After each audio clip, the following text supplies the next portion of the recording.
Ryan Parker's knuckles whitened around his coffee mug as he stared at the spreadsheet on his monitor, the numbers swimming before his tired eyes. 24 years old and already feeling the weight of corporate America crushing down on his shoulders. The fluorescent lights of Meridian Logistics' Seattle headquarters buzzed overhead, a constant reminder of the sterile environment where he'd spent the last 2 years as a junior operations assistant. Not the most glamorous job, but it paid the bills mostly. The office around him pulsed with the usual Monday morning energy: keyboards, clicking phones, ringing the occasional forced laugh at some executive's joke. Ryan took another sip of coffee and squinted at the quarterly financial report he'd been reviewing. Something wasn't adding up in the Asia-Pacific shipping projections, a discrepancy in the numbers that would probably cost the company millions if it went unnoticed. He glanced at the signature at the bottom of Samantha Reynolds, Executive Vice President, the Ice Queen herself. Ryan hesitated, his finger hovering over the keyboard. Pointing out errors in Sam Reynolds' work was equivalent to career suicide at Meridian. Everyone knew her reputation: brilliant, ruthless, demanding perfection. At 39, she'd climbed higher than anyone her age in the company's history, leaving a trail of terminated employees in her wake. But this error was significant, the kind that would affect shareholder value if it made it to the board presentation next week. With a deep breath, Ryan began making corrections, carefully documenting each change in a separate file. Maybe he could find a way to alert her anonymously, or perhaps just let Jason, his immediate supervisor, know. Anything to avoid a direct confrontation with a hush fell over the cubicle farm. Ryan felt it before he saw the cause: that peculiar silence that rippled outward when Sam Reynolds entered a room. He kept his eyes fixed on his screen as the click of her heels approached, precise and measured like a metronome, counting down to someone's professional execution. She passed by his desk without a glance, her tailored charcoal suit as impeccable as her reputation, auburn hair swept into a tight bun that seemed to pull her features into permanent severity. A whiff of expensive perfume lingered in her wake, something crisp and sophisticated. Not warm, not inviting, but commanding attention nonetheless. Ryan exhaled only when her office door closed. The regular office noise gradually resumed, like a record player returning to normal speed after a disruption. Later that afternoon, as most colleagues headed to lunch, Ryan remained at his desk, methodically working through the corrections. The report was due to the board in 3 days, and the errors he'd found weren't just typos. They revealed a systematic overstatement of projected earnings that made the company's financial position look far healthier than it actually was. Either someone was manipulating data deliberately, or the accounting department was catastrophically incompetent. A shadow fell across his keyboard. Ryan looked up to find Jason standing over him, the supervisor's perpetually worried expression even more pronounced than usual. "Reynolds wants to see you. Now." Ryan's stomach clenched. His hand instinctively went to his tie, straightening it needlessly. Had someone already reported him for accessing the financial documents? Was this how his career ended, barely having begun? Jason offered no further information, merely gestured toward the executive suite with a sympathetic grimace that did nothing to calm Ryan's racing heart. The walk to Sam's office felt like a slow-motion execution march. Colleagues watched with expressions ranging from curiosity to pity, a few whispering behind cupped hands. Ryan straightened his shoulders and tried to project confidence he didn't feel. He'd done nothing wrong technically. He was just trying to help the company. Surely she would see that. Sam's assistant, a stone-faced woman who'd survived longer than most in her position, barely looked up as Ryan approached. "Go right in. She's expecting you." The executive office was a stark contrast to the cramped cubicles where Ryan spent his days. Floor-to-ceiling windows offered a stunning view of Elliott Bay and the Seattle skyline. Minimalist furniture, all clean lines and neutral tones, filled the space without cluttering it. No family photos, no personal touches, just awards diplomas and a single abstract painting that probably cost more than Ryan's annual salary. Sam stood with her back to the door, staring out at the waterphone pressed to her ear. She didn't turn when Ryan entered, just held up one finger in a silent command to wait. Her voice was measured, authoritative, as she spoke into the phone. "I don't care what Martinez promised them. The contract specifies first quarter, not second. If they can't meet the deadline, we find another supplier. This isn't a negotiation." She ended the call without pleasantries and finally turned to face Ryan. Up close, Sam Reynolds was even more intimidating, sharp green eyes that seemed to catalog every weakness, high cheekbones that could cut glass, not a hair out of place. But Ryan noticed something else too, the slight shadows under her eyes carefully concealed, with expensive makeup, but visible nonetheless. The tightness around her mouth, the way her right hand subtly clenched and unclenched at her side. The Ice Queen was under pressure. "You've been making changes to my financial report, Mr. Parker." It wasn't a question. Ryan swallowed hard, suddenly aware of how dry his mouth had become. There was no point denying it. The system tracked all document access and modifications. "Yes, ma'am, I found some inconsistencies in the Asia-Pacific projections that didn't align with the actual shipping manifest from last quarter. I was just..." "Sit down." Ryan complied immediately, perching on the edge of an uncomfortable designer chair that probably cost more than his monthly rent. Sam moved to her desk, tapping a few keys on her computer. For a moment, there was only the soft clicking sound as she reviewed something on her screen. Ryan fought the urge to fill the silence with explanations or apologies.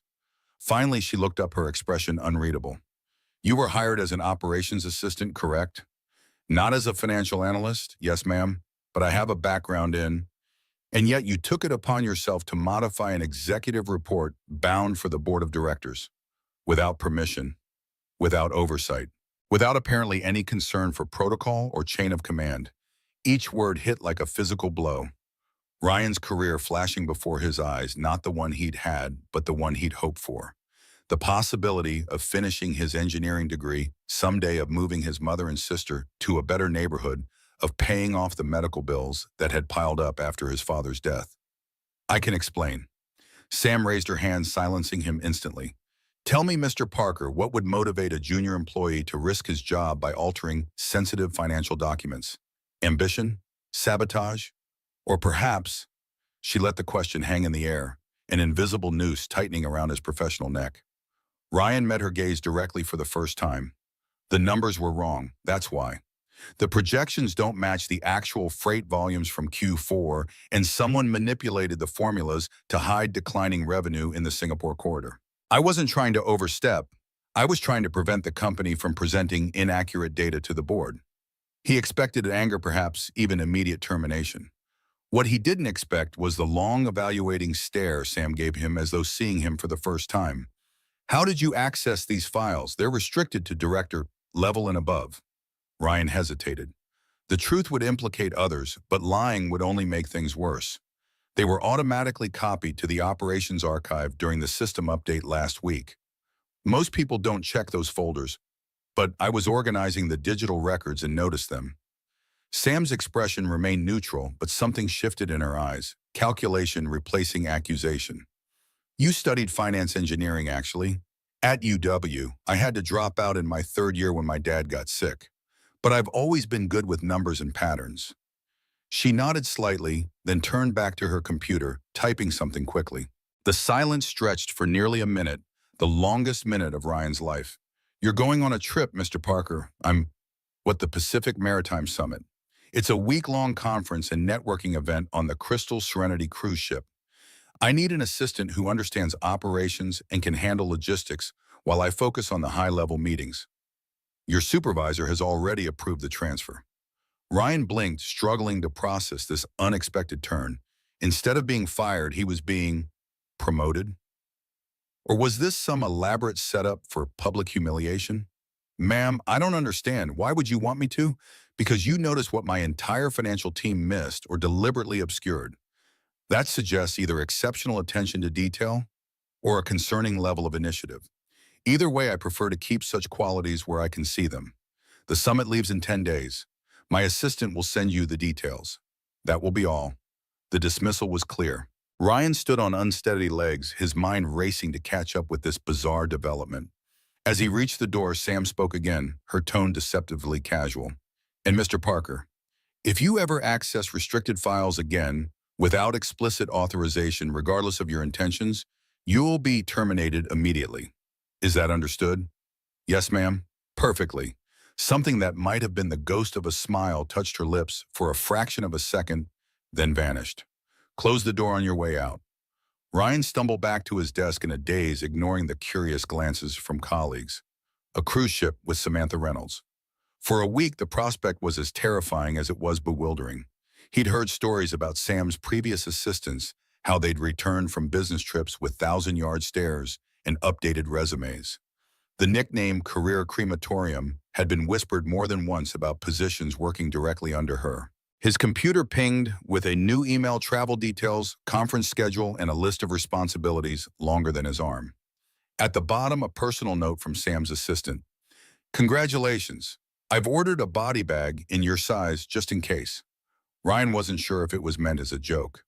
The next morning, Jason cornered him in the break room, coffee splashing over the rim of his mug as he gestured frantically. Are you insane? You actually accepted? I didn't exactly have a choice, Ryan replied, reaching for the coffee pot.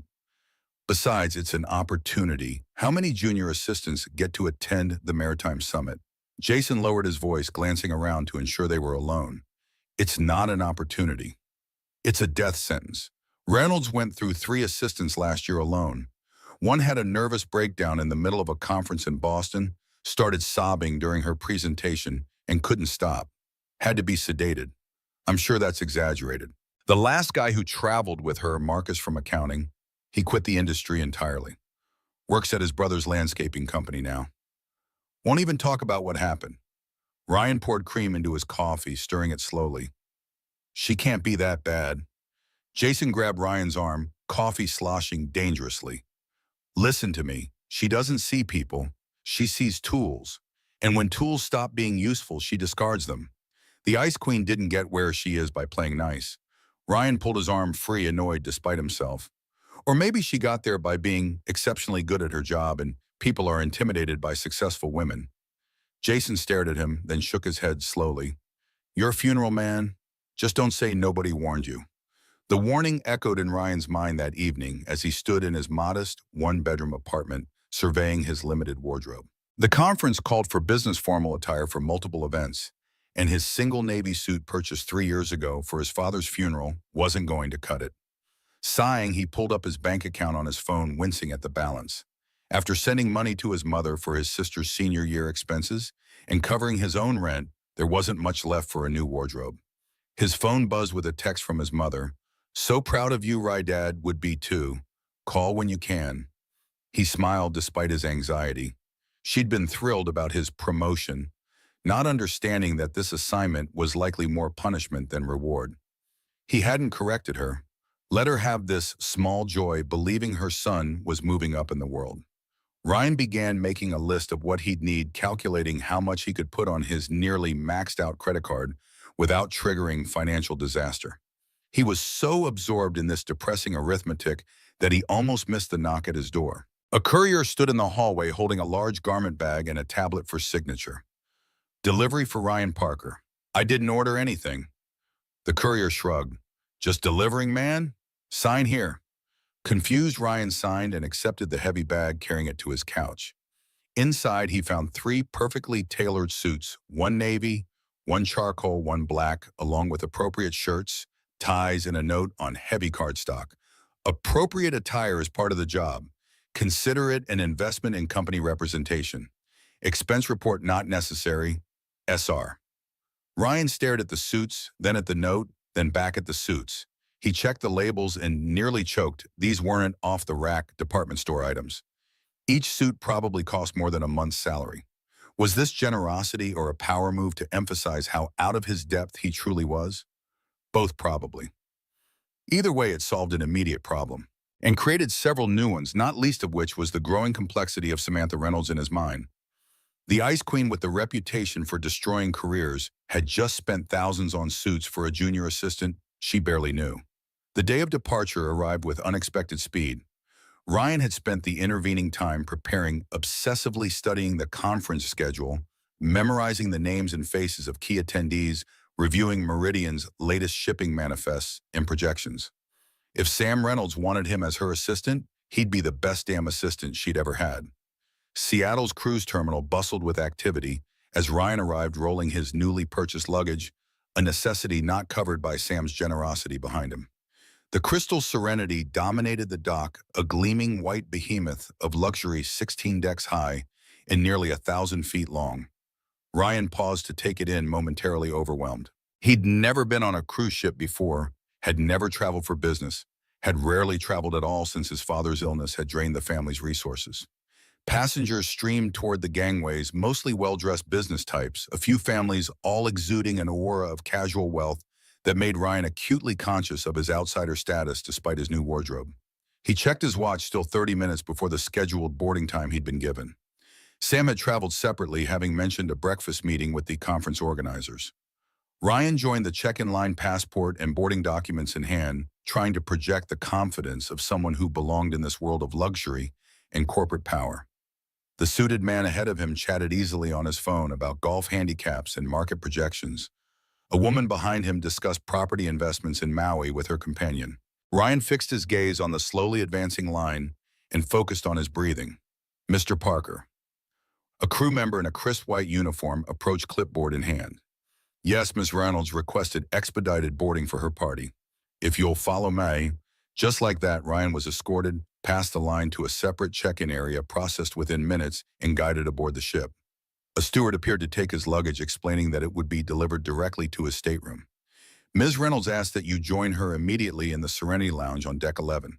The steward added, gesturing toward an elevator bank. Shall I escort you? I can find it, thanks. The ship's interior was even more impressive than its exterior, all polished wood, gleaming brass, and plush carpeting. Ryan moved through the atrium, past boutiques selling items with prices that made his eyes water, trying not to gawk like the novice traveler he was. The elevator carried him smoothly to deck 11, where discreet signage directed him to the Serenity Lounge. He found Sam seated at a corner table overlooking the water, engaged in conversation with three men in expensive suits. She didn't acknowledge Ryan immediately, so he waited near the entrance, taking the opportunity to observe her in this different environment. She was dressed more formally than at the office, if that were possible. A tailored black suit with subtle pinstripes, a cream silk blouse, minimal, but obviously expensive jewelry. Her hair was still in its severe bun, her makeup flawless. But there was something different about her, bearing a heightened intensity, a razor-sharp focus directed at the men across from her. One of them, gray-haired and tan, was speaking with the casual authority of someone unaccustomed to being contradicted. I appreciate your enthusiasm, Samantha, but the board feels the Singapore expansion should be delayed until Q3 at the earliest. The projections simply don't support accelerated investment. That was Alan Mercer, Ryan realized with a jolt, Meridian's CEO and chairman, which meant the others were likely board members or high-level executives. Sam's expression remained pleasant, but Ryan noticed her right hand tighten slightly around her water glass. Those projections were prepared using outdated freight volume estimates, Alan. If you'll look at the revised figures I submitted yesterday. Mercer waved his hand dismissively. We've reviewed those. The methodology seems creative. David's team has a more conservative approach that the board finds compelling. The youngest of the men, David Whitford, SVP of Strategy, Ryan recalled from his research, smiled thinly at Sam. Sometimes enthusiasm needs to be tempered with realism, Samantha, especially in this economic climate. Sam's smile didn't waver, but something cold entered her eyes. That's an interesting perspective, David, particularly coming from someone whose Asian market experience consists entirely of eating sushi in Los Angeles. An uncomfortable silence fell over the table. Mercer cleared his throat. Let's keep this professional, shall we? Ryan shifted his weight, accidentally brushing against a nearby chair. The slight noise drew Sam's attention, her gaze flicking to him and then back to the men. If you'll excuse me, gentlemen, my assistant has arrived with the conference materials we need to review. We can continue this discussion at tomorrow's breakout session. The dismissal was polite but firm. Mercer and the others rose, nodding to Sam with varying degrees of sincerity. As they passed, Mercer gave him a cursory glance, while Whitford's eyes lingered a moment longer, assessing and dismissive in equal measure. Sam beckoned Ryan over with a slight gesture. You're early. You asked me to be, Ryan replied, taking the seat across from her. She raised an eyebrow, then nodded slightly. So I did. What did you observe? The question caught him off guard. Excuse me. That conversation. What did you observe? She fixed him with an expectant stare, clearly waiting for something specific. Ryan hesitated, then decided honesty was his only viable option. Conflict over the Singapore expansion. They're using the projections, the same ones with the errors I found, to justify delaying investment. Mr. Whitford seems to have submitted competing projections that are more conservative, which probably means they show even less revenue potential. Sam's expression didn't change, but something flickered in her eyes approval, possibly. And, and it's political. Whitford wants to undermine you. Mercer's backing him, at least publicly. They're using the financial data as a weapon, not as a decision-making tool. She nodded slightly, taking a sip of her water. The corner of her mouth twitched, not quite a smile, but close. Not entirely hopeless, then. Before Ryan could respond, a waiter appeared with a leather-bound portfolio, which Sam signed for without looking at it. When they were alone again, she slid it across the table to Ryan. Conference materials, schedules, attendee profiles, our presentation outlines. I've marked the sessions I'll be attending and those you'll cover independently. You'll take notes, identify potential partners or clients, and report back with actionable intelligence. I assume that won't be a problem. No, ma'am. She studied him for a moment, her gaze analytical rather than hostile. You can drop the ma'am for the duration of this trip. It makes me sound like someone's grandmother. Sam will do in private, Ms. Reynolds in professional settings. Ryan nodded, still slightly dazed by the rapid shift from potential termination to trusted assistant. Yes, Ma. Yes. Understood. Good. The summit officially begins with a welcome reception at 7. Until then, familiarize yourself with the ship, review those materials, and be ready to work. This isn't a vacation, Mr. Parker.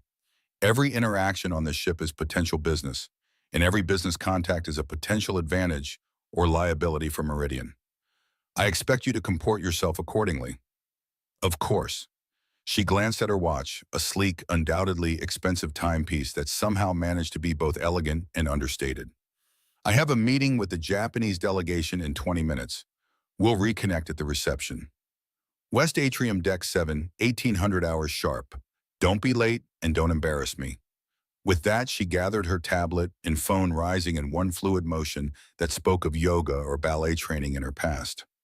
Ryan stood quickly, almost knocking over his chair in the process. Sam gave him one last appraising look, then strode from the lounge without another word, leaving him with the leather portfolio and a growing suspicion that he was in far deeper waters than he'd realized, both literally and figuratively. The Crystal Serenity set sail precisely on schedule, gliding away from Seattle with such smoothness that Ryan barely felt the movement. He spent the afternoon as instructed, exploring the ship's layout necessary for logistics, reviewing the conference materials, extensive and meticulously organized, and preparing for the evening reception with growing anxiety.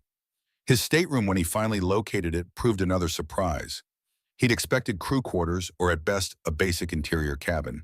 Instead, he found himself in a veranda stateroom with a private balcony sitting area and amenities that made his apartment look like student housing. A note on the desk simply read, "Proximity facilitates efficiency, SR." Looking at the ship's layout, Ryan realized his room was just 2 doors down from Sam's suite, close enough for immediate availability, but with a buffer room between for propriety's sake. The woman thought of everything. At precisely 5:45 p.m., Ryan stood outside Sam's suite, dressed in the new black suit with a conservative blue-tie conference materials and tablet in hand. He'd had his shipboard credentials enhanced at the purser's desk, as Sam had instructed, giving him access to the business center and executive lounges. He felt like an imposter in expensive clothing, but was determined not to show it. Sam opened her door at his knock, still fastening an earring. Her transformation from daytime executive to evening networking powerhouse was subtle but effective. The same black suit, but now paired with a silk shell and deep crimson hair, loosened from its severe bun into a sleek chignon. Makeup refreshed to emphasize her eyes.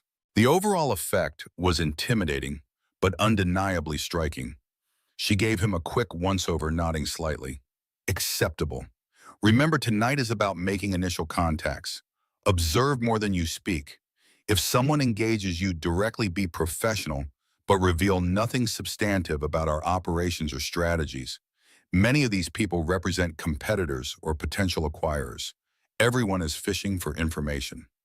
Ryan followed her through the ship's elegant corridors to the atrium, where the reception was already underway. The space had been transformed with subtle lighting, soft music from a string quartet, and staff circulating with champagne and hors d'oeuvres. At least 200 people milled about, many already deep in conversation. I need to speak with Henrik Larsson from Maersk and June Tanaka. From Nikkei Shipping, Sam murmured as they descended the curved staircase into the atrium. Stay within sight, but not hovering. If either discusses the Panama Canal expansion project, that's our priority. For the next 2 hours, Ryan watched a masterclass in corporate networking. Sam moved through the crowd with practiced precision, never spending too long with any one person, yet somehow making each interaction seem meaningful. She remembered names, family details, previous conversations from months or years past. She laughed at the right moments, asked incisive questions, and left each group precisely when the conversation had reached its peak. Ryan shadowed her as instructed, observing and occasionally being introduced when strategically useful. He was careful to follow her lead, speaking only when spoken to, offering support with conference details or schedule confirmations when needed. Several times he caught snippets of conversation about the financial troubles. At Meridian, whispered speculations about declining revenues and potential leadership changes. Each time he carefully noted who was spreading such rumors, particularly when David Whitford's name came up repeatedly as a rising star. By 9 o'clock, the reception was in full swing, but Ryan noticed Sam's energy flagging slightly. The signs were subtle: a slightly delayed laugh, a barely perceptible tightness around her eyes, the occasional glance toward the exit. She'd been working continuously since before he had arrived that morning, and even the formidable Samantha Reynolds had human limits. During a momentary lull, Ryan approached with a fresh, sparkling water. He'd noted she wasn't drinking alcohol, and a small plate of untouched canapes. Ms. Reynolds, I've confirmed your breakfast meeting with the Singapore delegation has been moved to 7:30 instead of 8 p.m. Perhaps we should review the updated materials this evening to ensure we're properly prepared. The excuse was transparent to anyone else. It would sound like an eager assistant wanting more work. But Sam's eyes showed a flicker of understanding and possibly gratitude. She checked her watch with a convincing display of surprise. You're right, we have considerable preparation to complete before tomorrow. She turned to the shipping executive she'd been speaking with, offering an apologetic smile. The curse of leadership, I'm afraid. We'll continue this conversation tomorrow at the regulatory panel. 20 minutes later, they stepped into the elevator alone. Sam immediately sagging against the wall as the doors closed, her public persona dropping away like a heavy coat. She rubbed her temples, eyes closed momentarily. Thank you, she said simply. That was perceptive. Ryan shrugged. You looked like you needed an exit strategy. She straightened as the elevator reached their deck, the momentary vulnerability vanishing as quickly as it had appeared. Don't mistake professional courtesy for weakness, Mr. Parker. I could have continued for hours if necessary. Of course. Ryan kept his tone neutral, but something told him Sam Reynolds was not accustomed to people noticing or caring when she was exhausted. They walked in silence to their respective rooms. At her door, Sam paused. Be ready at 6:30 tomorrow. The real work begins then. And Ryan. She rarely used his first name, the sound of it strangely intimate in the quiet corridor. Good job tonight. Before he could respond, she disappeared into her suite, leaving Ryan standing in the hallway, tie loosened, unsure what to make of this complex woman who seemed to shift between ice and fire with each passing hour. The next 3 days fell into a rhythm of intense activity, punctuated by brief respites. Sam's schedule was relentless. Breakfast meetings beginning at 7 a.m., conference sessions throughout the day, networking events, dinners, and late-night strategy sessions that often stretched past midnight. Ryan matched her pace step for step, taking detailed notes, handling logistics, screening approaches from competitors, and occasionally providing insights when asked. He quickly learned that Sam operated at a different level from anyone he'd ever encountered. Her mind worked with machine-like efficiency, processing complex data, while simultaneously navigating the treacherous waters of corporate politics. She remembered every detail, anticipated problems before they arose, and executed strategies with surgical precision. It was exhausting to witness, let alone support. But Ryan also began to notice the cracks in her armor, the way her hand occasionally trembled when she thought no one was watching, how she would sometimes disappear for exactly 7 minutes between meetings. He timed it, returning with slightly refreshed makeup and renewed focus. Once passing her partially open suite door, when delivering updated conference materials, he glimpsed her dry swallowing pills from an unmarked container, eyes closed in what might have been pain or simple exhaustion. The Ice Queen was human after all, a fact that made her achievements all the more impressive and her isolation all the more poignant. On the fourth day, the Crystal Serenity docked in Victoria, British Columbia. Most conference attendees took the opportunity for organized shore excursions or private tours. Sam predictably scheduled 3 back-to-back meetings with potential partners who had flown in specifically to connect with her. Between the second and third meetings, Ryan managed to create a 30-minute window by accidentally scheduling the final appointment at the wrong location, necessitating a leisurely walk across the ship to the correct venue. They found themselves briefly alone on the promenade deck, the skyline of Victoria visible in the distance beneath a clear blue sky. "Beautiful, isn't it?" Ryan commented, expecting Sam to ignore the view entirely. To his surprise, she paused, resting her hands on the railing and taking a deep breath of the salt-tinged air. "I spent a summer in Victoria during college. Internship with a shipping consultant. The Parliament buildings are particularly stunning at sunset. It was the most personal information she'd volunteered since their journey began." Ryan leaned against the railing beside her, careful to maintain a professional distance. "Did you always know you wanted to work in logistics?" Sam gave him a sidelong glance as if weighing how much to reveal. "No, I wanted to be a marine biologist, actually. Spent my childhood obsessed with Jacques Cousteau documentaries." Ryan couldn't hide his surprise. "What happened? Life." She turned slightly, the afternoon sun highlighting the copper undertones in her hair or softening her features. "My father lost his job when I was in high school. Shipping and logistics was where the money was. Practical decisions outweighed passion." She shrugged, the gesture incongruously casual for someone usually so controlled. "I don't regret it. Success provides its own satisfaction." "Does it?" The question slipped out before Ryan could censor himself. Instead of the sharp rebuke he expected, Sam seemed to consider the question seriously. "Most days." She checked her watch, the brief moment of openness already passing. "We should proceed to the Edelweiss Lounge. Tanaka will be waiting." The rest of the day passed in a blur of meetings and sessions. That evening featured a formal gala dinner, the centerpiece social event of the summit. Ryan wore his best new suit with the bow tie included in the garment bag, feeling like an actor playing a part rather than himself. Sam appeared in a floor-length black gown that somehow managed to be both appropriate and striking. Her usual severe style softened just enough for the occasion without sacrificing her authority. The dinner brought together all the senior executives and officials from across the shipping industry. Ryan found himself seated at a table adjacent to Sam's, positioned where he could see her, but not close enough to hear her conversations. The strategic placement allowed him to observe the room while remaining available if needed. Halfway through the main course, Ryan noticed David Whitford approaching Sam's table, champagne in hand, and a too-wide smile on his face. Sam's back stiffened almost imperceptibly as Whitford leaned down to speak in her ear. Though her expression remained pleasant, Ryan could see the tension radiating through her posture. A server refilled Ryan's water glass, momentarily blocking his view. When the server moved away, Ryan saw Sam rising from her seat, Whitford's hand on her elbow, guiding her toward a less crowded area near the back of the ballroom. Every instinct told Ryan something was wrong, the smug satisfaction in Whitford's expression, the rigid control in Sam's movements. Excusing himself from his table, Ryan circled the perimeter of the room, approaching from an angle that allowed him to overhear their conversation without being immediately visible.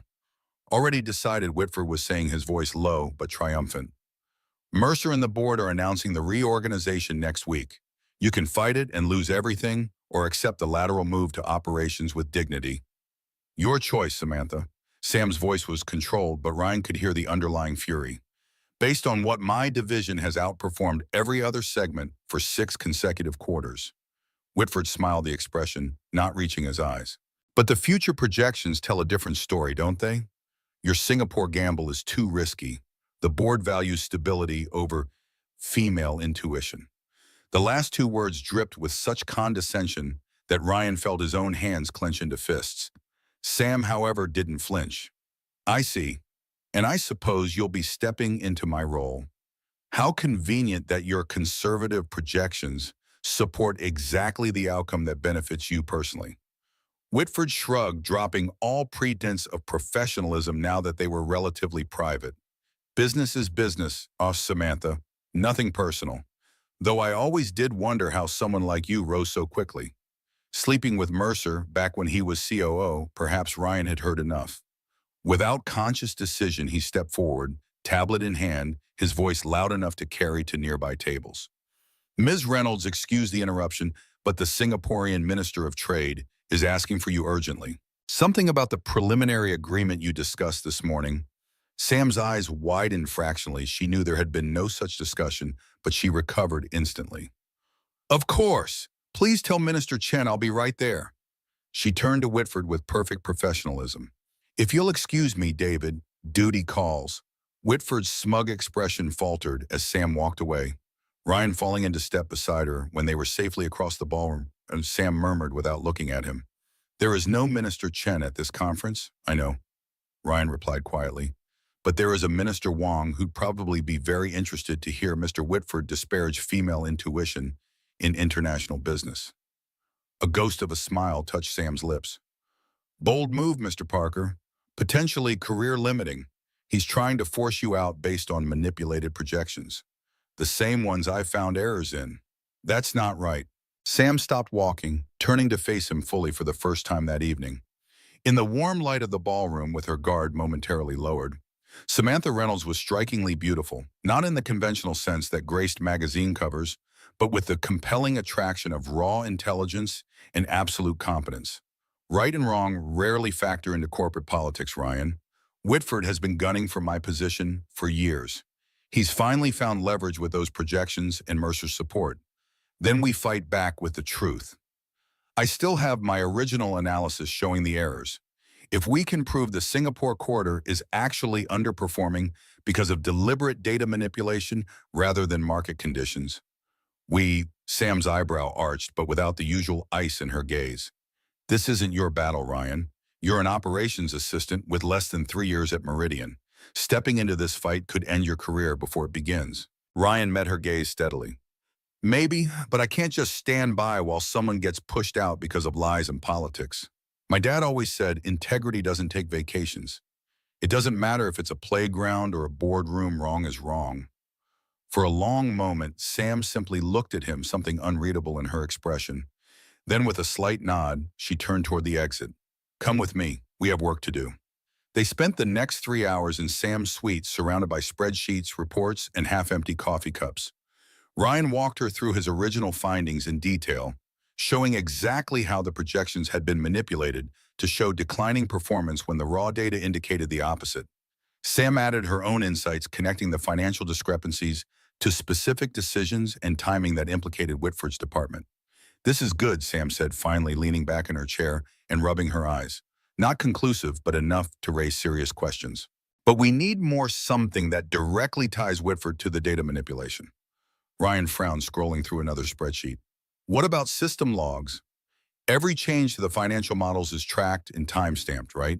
Sam nodded slowly, a calculating expression crossing her features. Yes, but those logs are restricted to IT security and executive level. Even I would need special clearance to access them for an investigation. Unless, Ryan hesitated, then plunged ahead. Unless someone already has access through the operations archive. During that system update I mentioned, it didn't just copy the financial reports. It also duplicated the change logs for the quarter. Sam stared at him, then shook her head with something approaching admiration. Either you're the luckiest operations assistant in history, or you're much more dangerous than you appear, Ryan Parker. Before Ryan could respond, a violent shudder ran through the ship, sending a coffee cup crashing to the floor. The lights flickered once, twice, then stabilized. Sam was immediately on her feet, moving to the window as the ship's engines changed pitch, the subtle vibration that had become background noise over the past days suddenly intensifying. That's not normal, she muttered, pulling back the curtain. Outside, the night had transformed. What had been clear skies when they'd left the gala was now an ominous mass of clouds, occasional lightning illuminating churning waves that seemed to have materialized out of nowhere. The ship's intercom crackled to life. Ladies and gentlemen, this is Captain Erickson speaking. We are experiencing some unexpected weather conditions. For your safety, we ask that you return to your staterooms immediately and secure any loose items. This is just a precautionary measure, but all outdoor decks are now closed. Thank you for your cooperation. The calm professionalism in the captain's voice didn't quite mask the underlying tension. Sam and Ryan exchanged glances, both recognizing the deliberate understatement. How bad can it get? Ryan asked, watching as another flash of lightning revealed waves smashing against the ship's hull far below. Sam moved to secure her laptop and papers as another stronger shudder ran through the vessel. Bad enough, these ships are designed to handle rough seas, but sudden squalls can be unpredictable. She paused, looking at him directly. You should return to your room, Ryan. Secure your things and stay put until this passes. What about the data, the logs? We were just getting somewhere. Sam shook her head. It can wait until morning. This isn't a violent lurch interrupted her, sending both of them staggering. The ship seemed to drop beneath them, then rise dramatically as it crested a massive wave. Alarms began blaring, not the familiar chimes of the ship's announcements, but harsh, urgent tones that cut through the growing howl of the wind outside. The intercom crackled again, but this time the captain's voice had lost its composure. All passengers and crew, this is an emergency. Please proceed immediately to your muster stations. This is not a drill. Repeat, this is not a drill. Chaos erupted in the corridor's, doors flying open, passengers emerging in various states of dress, voices rising in confusion and fear. Ryan steadied himself against the doorframe as the ship rolled to one side, holding out his hand to Sam, who grabbed her phone and keycard before taking it. They joined the stream of people moving toward the nearest muster station, the ship's crew attempting to maintain order while clearly dealing with a rapidly deteriorating situation. Emergency lights cast an eerie glow through the once elegant corridors as the main power fluctuated. What's happening? A woman cried as another violent shudder ran through the vessel, sending several passengers sprawling to the floor. A crew member with a megaphone was shouting instructions, his voice nearly lost in the cacophony. Remain calm, lifeboats being prepared, orderly fashion. Ryan kept a firm grip on Sam's hand as they navigated the increasingly crowded passageway. She was surprisingly calm, her expression focused as she assessed their situation with the same analytical precision she brought to business challenges. They reached a bottleneck where multiple corridors converged toward a main stairwell. The press of bodies became overwhelming, panic rising as the ship continued to pitch and roll. Someone shoved Ryan from behind, nearly separating him from Sam. He tightened his grip on her hand, pulling her closer. Stay with me, he shouted over the noise. We'll get through this together. A tremendous crash echoed through the ship, followed by screams from somewhere above them. The lights went out completely for several seconds before the emergency systems engaged, bathing everything in dim red light. The ship listed sharply to port, sending a wave of passengers tumbling against the wall. Ryan managed to brace himself, using his body to shield Sam from the crush. When the vessel partially righted itself, he saw blood streaming down the face of an elderly man nearby, while a crew member struggled to help a woman who appeared to have broken her arm. The situation was deteriorating by the second. This way, Sam said, suddenly tugging him toward a service door marked, "Crew only. We need to find another route. This is turning into a stampede." Ryan followed her through the door, freaked her into a narrow utility corridor, surprised by her knowledge of the ship's layout. How did you memorize the emergency schematics? The first day, she replied, moving purposefully despite the ship's continued lurching. Always know your exits, Ryan. First rule of survival in business and life. They navigated through the restricted areas, encountering fewer people, but witnessing increasing signs of the ship's distress. Water pooled on the floor in some sections, pipes groaned ominously overhead, and twice they had to detour around areas where ceiling panels had collapsed. As they emerged onto a lower deck closer to their designated muster station, a series of explosions rocked the ship, distant but powerful enough to feel through the deck plates. The emergency lighting flickered, then failed completely, plunging them into darkness, broken only by the occasional flash of lightning through distant portholes. Ryan pulled out his phone, activating the flashlight function. The beam illuminated Sam's face, her usual composure finally showing cracks of genuine concern. We need to get topside, she said, her voice steady despite everything. The lifeboats will be launching from the promenade deck. Another explosion closer this time sent a shudder through the entire vessel. The ship began listing again, more severely than before, making it difficult to maintain balance, even while standing still. They struggled upward through increasingly damaged sections of the ship, helping others when they could, following the emergency signage toward the lifeboats. The weather had intensified. Rain now lashed horizontally through broken windows, and the wind howled like something alive and furious. When they finally reached the promenade deck, the scene that greeted them was one of controlled chaos. Crew members were loading passengers into lifeboats, while others distributed life vests and emergency supplies.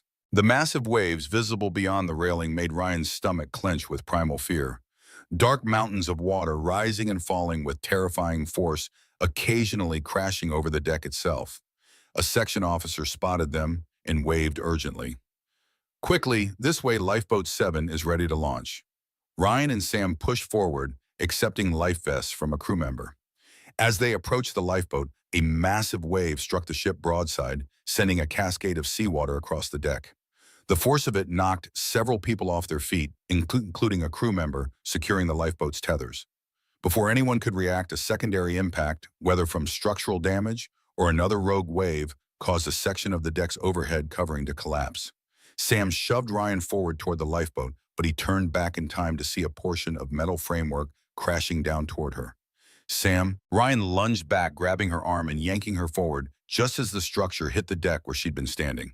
The momentum carried them both toward the lifeboat, where crew members pulled them aboard among the last group of evacuees. Someone was shouting about capacity and weight distribution. The lifeboat swayed precariously as it was lowered toward the churning sea below, waves already reaching up as if eager to claim it. Ryan found himself pressed against the side, Sam beside him, both breathing hard from their narrow escape. "Is everyone secure?" a crew member called, his voice nearly lost in the storm's roar. Before anyone could answer completely, a massive wave rose alongside the ship, cresting above them like a liquid mountain. Ryan had just enough time to wrap his arm around Sam and grip the nearest handhold before the wave crashed down upon the partially lowered lifeboat. The world dissolved into chaos. Water screams, the disorienting sensation of falling. The lifeboat's tethers must have snapped under the impact, sending them plummeting the remaining distance to the ocean. They hit with bone-jarring force, immediately swept away from the cruise ship by the powerful current. Ryan surfaced, gasping, still maintaining his grip on Sam's life vest. The storm raged around them, rain pelting their faces, waves tossing the lifeboat like a toy. Through sheets of rain, he could see the Crystal Serenity's lights receding with alarming speed, or perhaps it was they who were being carried away, torn from their tenuous connection to safety and civilization. Other passengers in the lifeboat were crying, praying, calling out for loved ones, separated in the evacuation. A crew member attempted to start the lifeboat's motor, but after several failed attempts, shook his head grimly. "Engine's dead. We're dying. We'll have to wait for rescue." But as the ship's lights grew dimmer in the distance, as the storm continued to push them further into the vast darkness of the open Pacific, the word rescue seemed increasingly hollow, a fragile hope against the implacable force of nature that had claimed them. Sam's hand found Ryan's in the darkness, her fingers ice cold, but her grip surprisingly strong. In the intermittent flashes of lightning, he could see her face, the corporate mask completely gone, now replaced by the raw vulnerability of a human being confronting mortality. Yet even now, something in her eyes refused to surrender to despair. "We're going to survive this," she said, her voice barely audible above the storm, but carrying the same authority that had commanded boardrooms and bent competitors to her will. "And when we do, Whitford and his manipulated projections won't know what hit them." Despite everything, the mortal danger, the overwhelming odds against them, the sheer absurdity of discussing corporate politics while adrift in a storm-tossed lifeboat, Ryan felt a surge of admiration for this extraordinary woman. Even facing death, Samantha Reynolds remained undefeated. As the night wore on, as the storm slowly began to dissipate, as their lifeboat drifted further from shipping lanes in hope of immediate rescue, Ryan made a silent promise. If they survived this, he would help Sam reclaim everything that was rightfully hers. And perhaps in the process, they would both discover what truly mattered, beyond the artificial constraints of corporate hierarchy and social expectations. Sometimes he thought, as the first faint lightning of the eastern sky hinted at dawn, people only find their true selves when everything else is washed away. Looking at Sam, exhausted, disheveled, stripped of all the trappings of power, yet somehow more formidable than ever, Ryan suspected they were both about to discover exactly who they really were. The story of Ryan Parker and Samantha Reynolds was just beginning, written not in boardroom minutes or financial projections, but in the primal language of survival against impossible odds. Whatever came next, nothing would ever be the same. Dawn broke over the Pacific with deceptive gentleness, pink-orange light spilling across water that had turned from monstrous to merely threatening.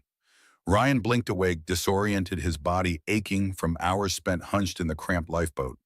Salt crusted his skin and clothes, his mouth painfully dry. The storm had passed, but their situation remained dire.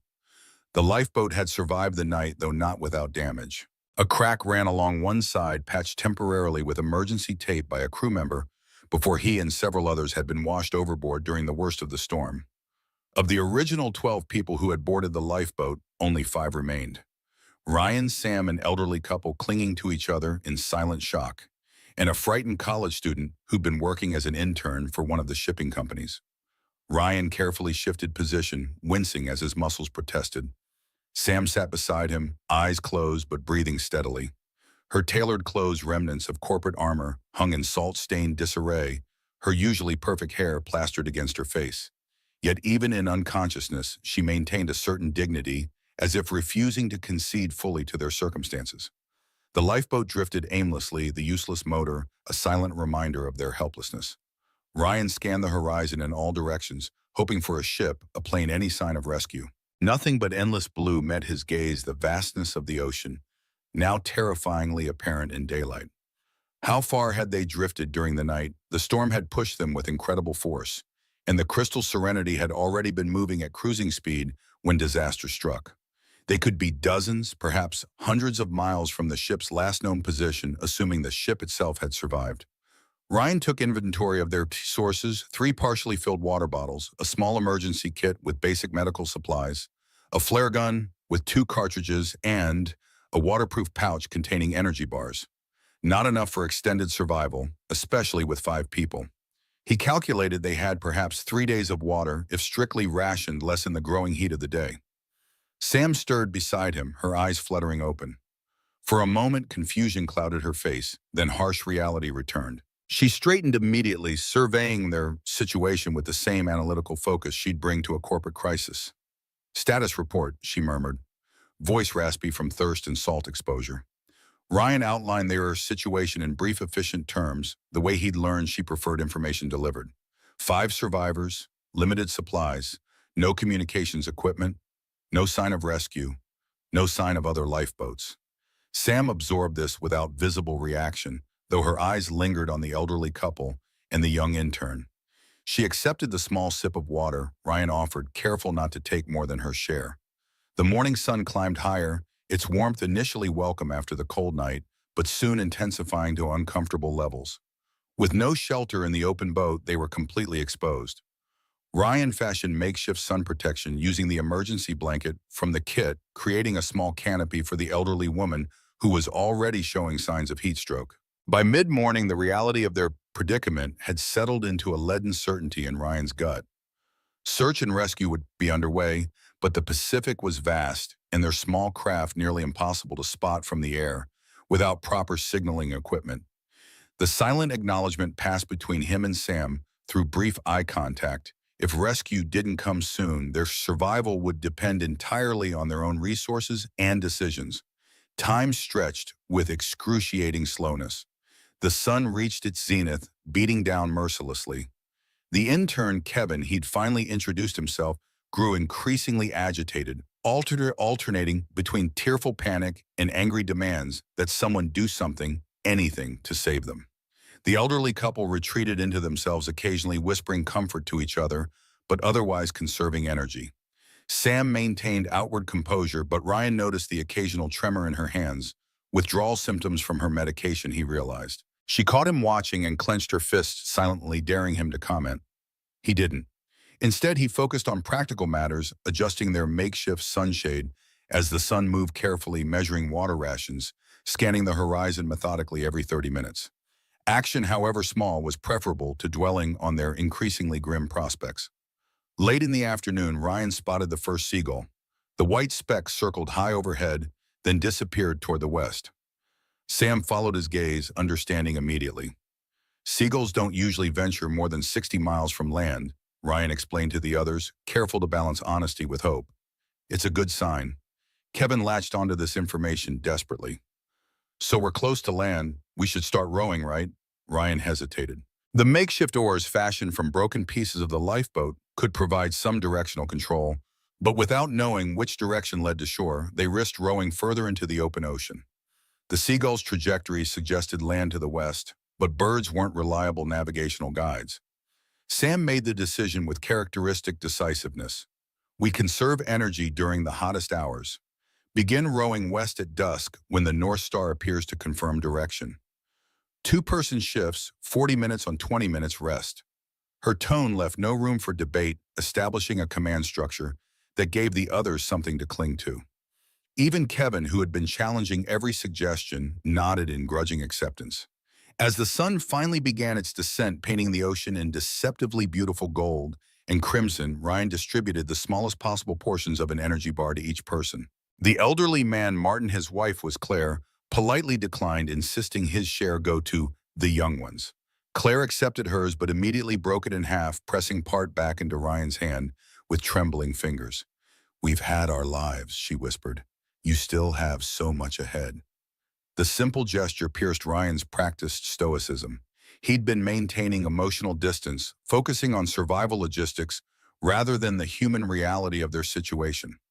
Claire's selflessness forced him to see them not as survival statistics, but as people with histories, hopes, and relationships that extended beyond this crisis. When darkness fell, they began rowing as planned. Ryan and Sam took the first shift, settling into a rhythm that propelled the lifeboat slowly westward. The physical exertion felt good after hours of enforced immobility, each stroke a small act of defiance against their seemingly inevitable fate. Working in tandem with Sam created an unexpected intimacy. In the office, their relationship had been defined by hierarchy and professional boundaries. Here, stripped of titles and corporate context, they were simply two people fighting together for survival, their bodies synchronizing in the primal effort of movement against resistance. "I never asked about your family," Sam said softly after nearly 30 minutes of silence, her voice barely audible over the gentle splash of the oars. "You mentioned your father passed away." Ryan nodded, muscles burning with the continued exertion. "Heart attack when I was 21. I was in my third year at UW engineering program. Mom couldn't handle the medical bills alone, and my sister was just starting high school. So I dropped out, found the job at Meridian." Sam's rhythm faltered slightly before she corrected. "Your mother and sister, they depend on you." Not a question, but Ryan answered anyway. "Mom works part-time at a dental office. The pay's decent, but not enough for 3 people. My sister Madison is smart, heading to college this fall if she gets the scholarship she applied for. I've been saving to help with what the scholarships don't cover." Sam absorbed this in silence, the implications clear. If Ryan didn't survive, his family's precarious stability would collapse. The weight of this responsibility hung between them, unspoken but palpable. After completing their shift, they woke Kevin and Martin for the next round of rowing.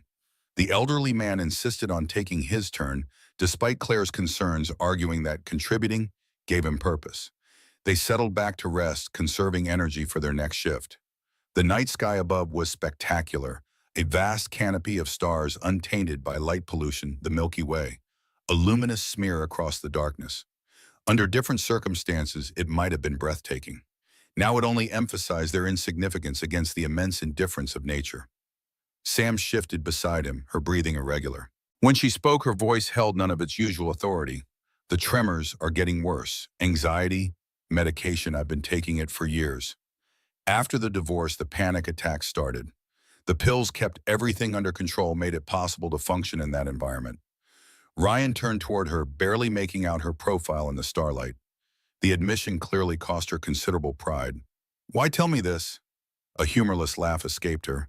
"Because if I start to fall apart, someone needs to understand why, and to stop me from doing anything that endangers the group." The frank vulnerability stunned him. Samantha Reynolds, who ruled boardrooms and terrified subordinates, was entrusting him with her most closely guarded weakness. "We'll get through the withdrawal together," Ryan promised, meaning it despite having no medical training or experience with such things. One step at a time, like everything else. Sam didn't respond directly, but in the darkness, her hand found his, squeezing briefly before withdrawing. The small gesture conveyed more than words could have: gratitude, fear, and determination intertwined. Dawn of their second day adrift brought no rescue, but did reveal a change in the water, subtle patterns suggesting currents and potential proximity to land. Seagulls appeared more frequently, bolstering cautious hope. They continued rowing westward throughout the morning until the sun's intensity forced them to pause and shelter beneath their makeshift canopy. Claire's condition had deteriorated overnight. Dehydration and exposure were taking their toll, her skin papery and hot to the touch despite the water they'd carefully shared with her. Martin's concern was palpable as he cradled his wife, whispering encouragements that seemed increasingly hollow. Ryan checked their supplies with growing anxiety. The water was dangerously low despite strict rationing, perhaps enough for one more day if they cut portions even further. The remaining energy bars would provide minimal sustenance. Without fresh water soon, their situation would become fatal. Kevin had grown quieter, the initial panic giving way to a numb acceptance that seemed almost worse. He stared at the horizon for hours, barely blinking, responding to questions with monosyllables. The psychological toll of their ordeal was manifesting differently in each of them, but all were feeling its crushing weight. Sam maintained her composure through sheer force of will, though Ryan noticed her hands shaking more frequently and a new tension around her eyes that spoke of internal struggle. Once when Kevin and the elderly couple were dozing, she confided in a whisper that she kept seeing things at the edge of her vision, hallucinations triggered by the medication withdrawal and exacerbated by dehydration. Late afternoon brought the first real hope, dark clouds gathering in the distance, promising potential rain. They prepared quickly, rigging the tarp to capture any precipitation. The wait seemed interminable, all 5 survivors watching the approaching clouds with desperate intensity. When the rain finally came, the impact was emotional as much as physical. The first fat droplets hit the tarp with audible plops, gathering and running into the container they'd positioned. Kevin laughed aloud, a sound bordering on hysteria but containing genuine joy. Claire weakly extended her hand beyond the boat's edge, letting the rain wash over her parched skin. The shower lasted only 20 minutes but provided enough water to fill their bottles and allow each person several precious swallows immediately. The cool liquid was like life itself, flowing back into their bodies, temporarily revitalizing their flagging spirits. Their celebration proved short-lived. As the rain intensified, the wind picked up dramatically, transforming from welcome relief to potential danger. The small craft began to pitch in growing swells, the previous night's nightmare threatening to repeat itself. Ryan and Sam worked frantically to secure their meager supplies as the lifeboat rocked violently. A massive wave crashed over the side, drenching them completely and washing away one of their improvised oars. Kevin screamed in renewed panic while Martin tried simultaneously to protect Claire and bail water using a broken plastic container. The storm's fury built with terrifying speed. Lightning split the darkening sky, followed by thunder that vibrated through the lifeboat's hull. Rain no longer fell but drove horizontally, stinging exposed skin like tiny needles. Visibility reduced to mere feet the horizon, and any sense of direction completely lost. A particularly violent wave lifted the lifeboat nearly vertical before slamming it back down with bone-jarring force. The impact sent their precious water container sliding across the floor. Ryan lunged for it but couldn't reach it in time. Another wave swept across the deck, carrying the container and half their drinking water into the churning sea. Sam shouted something unintelligible over the storm's roar, gesturing urgently toward a large wave building to their right. Ryan barely had time to grab her arm before it hit, lifting the lifeboat like a toy and rolling it nearly to the capsizing point. Water poured in from all sides, the craft suddenly sitting dangerously low in the water. For heart-stopping moments, their fate balanced on a knife's-edge: survival or capsizing, determined by the ocean's whim. The lifeboat teetered, more water washing in with each new wave, their bailing efforts futile against the onslaught. Then, with a sickening lurch, the lifeboat flipped. The world dissolved into chaos. Cold water, disorientation, the desperate fight against the instinct to gasp and inhale the killing sea. Ryan tumbled through darkness, his lungs burning, arms flailing for purchase against anything solid. His head broke the surface, and he gulped air gratefully, immediately searching for the others. The overturned lifeboat bobbed nearby, its white hull visible despite the storm's gloom. Sam clung to one side, helping Kevin, who was clearly struggling to stay afloat despite his life vest. No sign of Martin or Claire. Ryan swam to them with powerful strokes, fighting the current that threatened to separate them from the relative safety of the upturned hull. Together they managed to partially stabilize themselves against the lifeboat The waves continuously washed over them, each one threatening to tear them away. "Where are they?" Ryan shouted above the storm, still scanning desperately for the elderly couple. Sam shook her head, her expression conveying what words couldn't Martin and Claire were gone lost to the merciless sea. The realization hit Ryan with physical force. He'd failed to protect them, failed in the most fundamental human obligation to safeguard the vulnerable. Kevin's sobs mingled with the storm's howl, raw primal grief untethered from social constraints. Ryan felt his own eyes burning not from salt, but from tears he couldn't afford to shed. Later, he promised himself, mourn later, survive now. The storm raged for what felt like hours, but was perhaps only 40 minutes. Gradually, the wind's fury abated, the waves diminishing from mountains to mere hills. When visibility improved, Ryan felt his heart sink further. Their supplies were gone, scattered across miles of ocean. The flare gun, the emergency kit, the remaining water and food, all lost. With tremendous effort, they managed to right the lifeboat, though it now sat dangerously low in the water, partially flooded.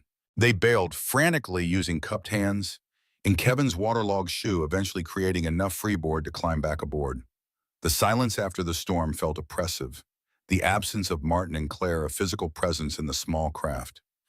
Kevin curled into himself at one end, occasionally emitting sounds that weren't quite sobs, but something more fundamental, the keening of a human spirit confronting mortality too directly, too soon. Sam sat with her back against the side, eyes closed, chest rising and falling with deliberate control. Her withdrawal symptoms had worsened now, compounded by the trauma of their near drowning and the loss of their companions. Occasional tremors ran through her body, but she contained them through visible effort, refusing to surrender to physical or emotional collapse. Ryan forced himself to take stock of their new reality. The storm had pushed them in an unknown direction, negating their previous navigational efforts. Without supplies, their survival window had shrunk from days to mere hours. Dehydration and exposure would claim them quickly under the relentless sun once it returned. In the growing light of dawn, after their second night adrift, Ryan continued scanning the horizon mechanically, more from habit than hope. His vision blurred from exhaustion and salt exposure, making it difficult to trust what he was seeing. When a dark smudge appeared far to the south, he initially dismissed it as another hallucination, like the ships and planes all three had imagined seeing during the previous day. But the smudge didn't disappear when he rubbed his eyes. If anything, it seemed more substantial. Land. Ryan's voice came out as a croak, his throat raw from thirst and salt. "I think I see land." Sam opened her eyes with visible effort, following his pointing finger. For long moments she stared silently, as if afraid acknowledging the possibility would make it vanish. "That's either land or the most elaborate shared delusion yet." The prospect of salvation, however distant, injected new energy into their depleted bodies. Even Kevin, roused from his near catatonic state, staring at the distant shape with desperate intensity. With no oars and a partially swamped boat, reaching the landmass would be nearly impossible unless the currents cooperated. Ryan studied the water's movement, trying to determine their drift direction. To his amazement, they did seem to be moving slowly toward the dark shape, the ocean itself carrying them toward potential salvation. Hours passed with excruciating slowness, the land growing incrementally larger but still frustratingly distant. The sun climbed higher, intensifying their thirst and accelerating dehydration. Kevin became delirious, mumbling about college parties and someone named Rebecca who was waiting for him. Sam's tremors worsened, her hands shaking uncontrollably despite her clenched jaw and fierce determination. Ryan felt his own grip on reality slipping, dark spots dancing at the edges of his vision. The physical demands of the past 2 days, compounded by minimal water and food, had pushed his body to its limits. Only the tantalizing proximity of land kept him conscious, focusing on the growing shoreline like a lifeline tethering him to survival. By late afternoon, they were close enough to make out distinct features: a curved beach backed by dense vegetation, no obvious signs of human habitation. The waves were pushing them parallel to the shore rather than directly toward it, creating the maddening possibility that they might drift past their only hope of survival. Using the last reserves of his strength, Ryan slipped over the side of the lifeboat, still wearing his life vest. The water felt shockingly cold against his overheated skin. He began swimming, pulling the lifeboat's safety line with him, angling toward the shore against the current's flow. Every stroke required monumental effort, his muscles screaming in protest. The distance seemed to expand rather than contract, the shoreline retreating like a mirage. Twice he nearly lost consciousness, the temptation to simply stop fighting nearly overwhelming. Each time he forced himself to continue visualizing his mother and sister receiving news of his death, imagining Sam and Kevin perishing because he hadn't been strong enough. When his feet finally touched solid ground beneath the waves, the sensation was so unfamiliar, he thought he was hallucinating. But the seafloor remained solid as he pushed forward, eventually emerging into shallow water, where he could stand waist deep, still pulling the lifeboat behind him. With one final Herculean effort, Ryan dragged the craft toward shore, collapsing onto wet sand as the lifeboat scraped against the beach. Sam immediately stumbled out, falling to her knees beside him. Even in her weakened state, she helped pull Kevin ashore before the young intern could collapse into the shallow water. For long minutes, all three lay on the beach, the simple act of breathing on solid ground feeling miraculous. The sand beneath them, the stationary horizon, the absence of constant motion, these small normalities now seemed like extravagant luxuries. Eventually, Ryan forced himself to his feet, swaying with exhaustion, but driven by the knowledge that their survival remained precarious. They needed fresh water urgently, followed by shelter from the approaching night. The beach gave way to tropical vegetation, palms, broadleaf plants, and densely packed trees forming a wall of green 30 yards from the shore. No paths or signs of human presence were visible, suggesting they had found an uninhabited island rather than a populated coastline. Kevin remained where they'd dragged him, semi-conscious and severely dehydrated. Sam struggled to stand, her body betraying her despite her iron will. The withdrawal symptoms had progressed beyond tremors to include visible disorientation and what appeared to be muscle cramps that periodically contorted her features with pain she refused to vocalize. "You need to stay here," Ryan told her, gesturing toward the meager shade offered by the overturned lifeboat. "I'll find water and come back for you both." Sam shook her head stubbornly. Together she managed, though the single word seemed to cost her considerable effort. Not separating. The simple declaration contained such raw determination that Ryan didn't argue. Instead, he helped her to her feet, supporting her weight against his side as they moved toward the tree line. Kevin would have to wait temporarily. Triage demanded they secure water first, then return for the younger man, who at least lay in shade and relative safety. The jungle presented new challenges immediately. Without tools to cut through vegetation, they were forced to push between plants and under branches, insects swarming around them, attracted by sweat and exposed skin. Every step required conscious effort, their bodies functioning on determination rather than physical resources. Ryan oriented them uphill, following the most basic survival logic: fresh water flows downward, so moving up increased their chances of finding a spring or stream before it disappeared underground. Sam stumbled frequently, but refused assistance beyond the minimum needed to remain upright, her pride intact despite everything. After 20 excruciating minutes, they heard it, the faint music of running water. The sound energized them, providing a second wind when their bodies had nothing left to give. They pushed forward with renewed purpose, following the increasingly clear sound until they broke through dense vegetation into a small clearing. A spring bubbled from between rocks, forming a small pool before continuing downhill as a narrow stream. The water was clear, filtered through layers of volcanic rock, likely safe enough given their desperate circumstances. Without hesitation, they fell to their knees beside the pool. "Wait!" Sam's hand shot out, stopping Ryan before he could submerge his face in the water. "Too much too fast will make us sick." Even now, on the edge of collapse, her analytical mind remained functional. Ryan nodded, cupping his hands to bring water to his mouth in small sips, despite the overwhelming urge to gulp it down. The liquid was cool and sweet, the most exquisite sensation he had ever experienced. Each swallow felt like life itself returning to his desiccated cells. After allowing themselves only enough to take the sharpest edge off their thirst, they filled Kevin's shoe, the only container they had, and began the laborious journey back to the beach. Progress was marginally easier on the return, having already broken through the densest vegetation, but still painfully slow. They found Kevin where they'd left him, now unconscious, but still breathing. Ryan carefully trickled water into the young man's mouth, while Sam supported his head, ensuring he didn't choke. After several small sips, Kevin's eyelids fluttered, awareness gradually returning to his sunburned face. The immediate crisis of dehydration addressed, Ryan turned to their next survival priority: shelter. The lifeboat could serve as temporary protection, but they needed something more substantial before nightfall. Using the last hour of daylight, he managed to drag the craft further up the beach, propping one edge on driftwood to create a slanted roof. Palm fronds layered along the sides provided additional windbreak and insulation. With darkness came new sounds from the jungle, rustling movements, occasional screeches, and the constant insect chorus. Having no tools for fire and no energy to create one from friction, they huddled together beneath their makeshift shelter, sharing body heat against the surprising chill of the tropical night. "I was wrong about you, Sam," whispered as they lay side by side, Kevin already asleep on her other side. "Back at the office. I thought you were just another mediocre employee going through the motions. Ryan might have laughed if he'd had the energy, and I thought you were just an ice-cold corporate machine." In the darkness, he felt rather than saw her smile. "We were both wrong. When everything else is stripped away, titles and hierarchy become meaningless. The only measure that matters is what you do when faced with impossible choices."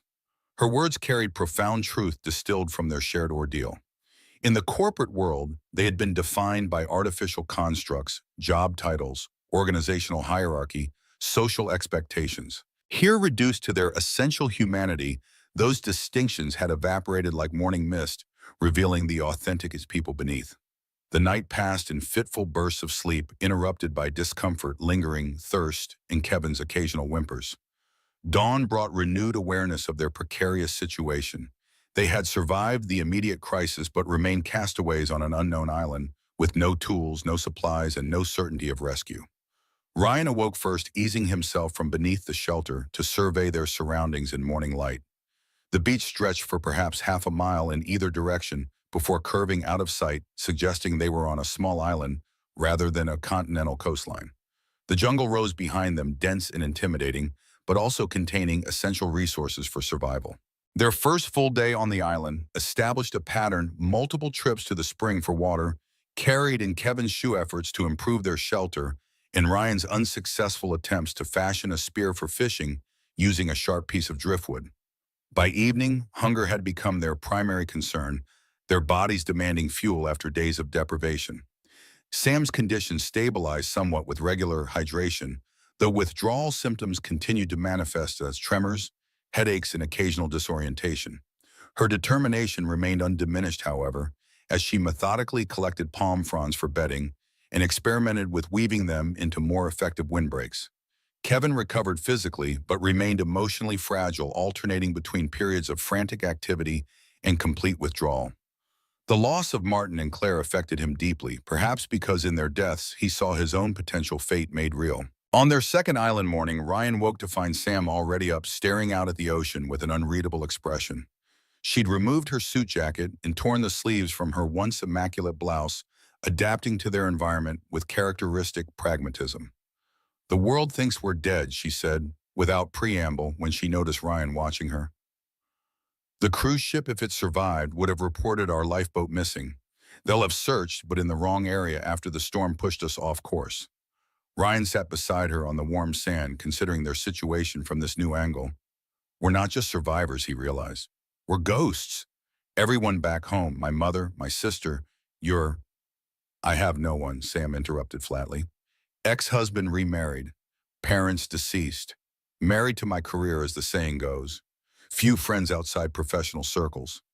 She paused, a flicker of something vulnerable crossing her face. "If I disappeared, the company would replace me within a week. The world would continue without the slightest disruption." The admission carried such painful honesty that Ryan instinctively reached for her hand. The corporate world produces success at the expense of connection. It doesn't mean you're not irreplaceable in other ways. For a moment, Sam's fingers tightened around his, an anchor in the emotional storm that mirrored the physical one they'd survived. Then her professional mask slipped back into place, though not as completely as before. "We need more substantial food," she said, practical concerns overtaking emotional vulnerability. "Water alone won't sustain us long term." Thus began their third day on the island, focused on food acquisition, shelter improvement, and establishing signals for potential rescuers.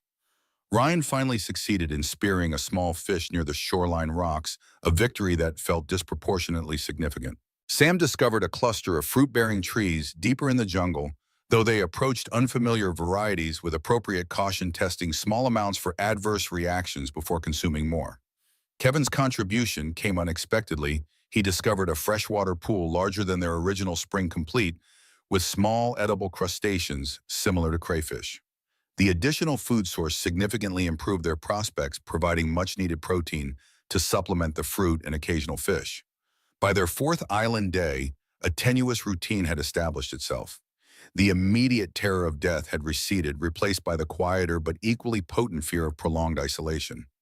Each sunrise without rescue boats or planes overhead reinforced the possibility that their disappearance had been accepted as death. The search abandoned their existence on this island, unknown to the world they'd left behind. Ryan's thoughts increasingly turned to his family. His mother, who depended on his income, his sister, whose college dreams hung in the balance. What would happen to them without his support? The question haunted his efforts to create a more permanent shelter using fallen branches and palm thatch. That afternoon, as he worked on improving their fish trap design, an unexpected sound froze him in place: Sam's laughter. He turned to see her helping Kevin attempt to crack open coconuts they'd knocked down from a nearby palm. The younger man had evidently said something amusing, drawing forth a sound Ryan had never imagined coming from the formidable Samantha Reynolds. The transformation was remarkable. Laughter softened her features, erasing years of corporate tension and revealing a glimpse of who she might have been in another life, unburdened by professional armor and anxiety medication. The sound faded quickly, but its effect lingered in Ryan's memory, a reminder that beneath every carefully constructed exterior lay a complete human being with capacities for joy as well as suffering. That evening, they celebrated their most successful food gathering day yet: 3 fish, a dozen small crayfish, various fruits, and fresh coconut milk. Sitting around the small fire Ryan had finally managed to create using friction and dried palm fiber, they almost resembled campers rather than castaways. In the world we left, this would be $1,000 meal at some exclusive restaurant, Sam remarked, the firelight playing across her increasingly tanned face. Organic, locally sourced, hand-caught seafood. Kevin actually smiled, a rare occurrence. Yeah, they'd call it Pacific castaway cuisine and charge extra for the authentic experience. The moment of lightness felt precious, a small victory against the psychological weight of their circumstances. Ryan watched Sam's profile as she gazed into the flames, struck by how different she appeared from the corporate executive he'd first encountered in that sterile office. The island had stripped away artifice, revealing something more authentic beneath someone who could laugh, adapt, and connect when the barriers of professional distance fell away. As darkness settled around their fire, Kevin eventually dozed off, exhaustion claiming him despite the hard ground and uncertainty. Sam remained awake, staring into the dying embers with an expression that had turned contemplative. I keep thinking about the report, she said softly, mindful of Kevin's sleep nearby. The one you corrected, the numbers Whitford manipulated. It seems absurd now, doesn't it? How much importance we placed on projections and percentages. Ryan arranged another branch on the fire, watching sparks rise toward the star-filled sky. Not absurd, just properly scaled. Those numbers represented real things, ships, cargo, people's livelihoods. They mattered, just not as much as this. He gestured around them, encompassing the fundamentals of survival: shelter, water, food, and human connection.